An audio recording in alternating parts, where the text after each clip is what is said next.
Bukod sa sigaw na hustisya, panawagan din ng mga taga-Ilocos ang mas mabilis na pag-uwi ng dating Pangulong Rodrigo Duterte. Narito ang balita ni Vien Vergabiña. Umabot hanggang Ilocos Region ang matinding suporta para kay dating Pangulong Rodrigo Duterte, partikular na dito sa Barangay Nagidayan, Bantay, Ilocos Sur, isa sa mga lugar na nakikiisa sa nationwide simultaneous Bring Him Home, a prayer for Tatay Digong rally. Ilang taga rito ang hindi napigilang mapaghayag ng kalendamdamin habang patuloy ang panawagan na mapauwi na si Duterte sa Pilipinas. Ramdam sa Ilocos Region ang matinding suporta at pagmamahal para kay dating Pangulong Rodrigo Duterte, lalo na sa Barangay Nagidayan sa Bantay, Ilocos Sur. Isa sa mga lugar na lumahok sa sabayang panalangin sa buong bansa. Ilang sa mga dumalo ay hindi napigilang maging emosyonal habang ipinapahayag ang kanilang saloobin para sa dating Pangulo. Kasama sa nakilahok sa prayer rally sa Barangay Nagidayan ang daang residente mula sa iba't ibang lugar sa Ilocos, kabilang ang Lawag, Vigan, Pangasinan, Alaminos, Bulinaw, Dagupan at Urdaneta. Panalangin ng lahat, mabilis na makauwi si Duterte sa Pilipinas. Napakasakit para kay Aling Nonet Bucaneg Domicio, residente ng La Union, ang sinapit ng dating Pangulo na kasalukuyang nakulong sa Netherlands. Si Domicio, isang dating cancer patient, ay nagpasalamat sa anak ni Duterte na si VP Sara Duterte na tumulong sa kanyang pagpapagamot. Pamagitan ng kanyang anak si Vice President Sara Duterte, natulungan niya ako bilang pinansyal na pinakaloob niya sa akin nung nakaraan na nangangailangan akong pinansyal sa pagkemo ko noong 2021. Nakarating ako sa kanyang opisina sa Dagupan na pabalik-balik akong humingi ng kanyang tulong sa pinansyal.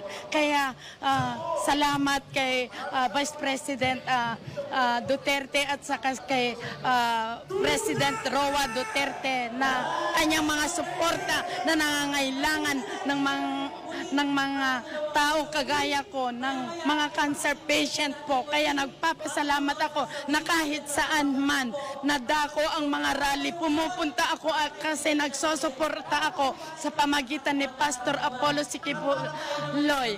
Kaya nagpapasalamat ako na kailangan na umuwi na si President Roa Duterte. Kaya yun po, maraming salamat.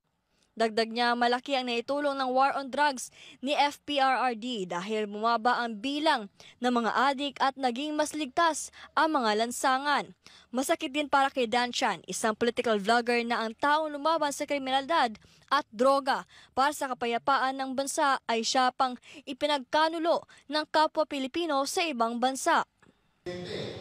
Si dating Pangulong Rodrigo Roa Duterte ang tunay na presidente na nanungkulan sa Pilipinas na nagmalasakit sa bawat Pilipino. Pangalawa, ang pinakamasakit dito na ang Pilipino, kapwa sa Pilipino ay pinagkanulo sa banyaga. Tanging isang tao lang ang nagmahal sa Pilipino, lumaban sa kriminal, lumaban sa droga, at ngayon, yung taong lumaban para magkaroon ng kapayapaan ng Pilipinas, siya pa ngayon ang inuusig ng isang banyaga. Samantala, ipinahayag ni Editha Borja, residente ng Lawag, ang kanyang lungkot at pagkadismaya sa nangyari kay Duterte. Anya, napakabuting tao ng dating Pangulo at hindi siya nararapat sa ganitong pagtrato. Nakakaiyak po talaga ang nangyari kay Presidente Duterte.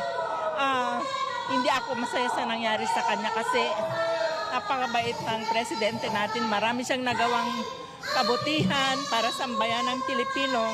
Marami siyang nagawang proyekto para sa ikaunlad ng ating bansang Pilipinas. Iisa lamang ang panawagan ng mga taga-suporta ni dating Pangulong Rodrigo Duterte na manatili siyang matatag at makabalik na sa Pilipinas sa lalong madaling panahon.